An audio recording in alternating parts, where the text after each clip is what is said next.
श्रीमहालक्ष्मी क्षीरसागरकन्यका उत्तिष्ठ हरिसम्प्रीते भक्तानां भाग्यदायिनी श्रीलक्ष्मी श्रीमहालक्ष्मी क्षीरसागरकन्यका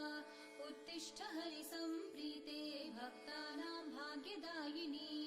उत्तिष्ठोत्तिष्ठ श्रीलक्ष्मी विष्णुवक्षस्थलालये उत्तिष्ठ करुणापूर्णे लोकानां शुभदायिनी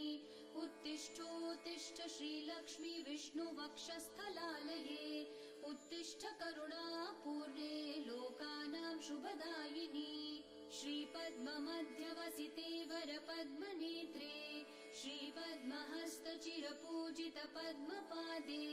श्रीपद्मजातजननी शुभपद्मवक्त्रे श्रीलक्ष्मी भक्तवरदे तव सुप्रभातम्।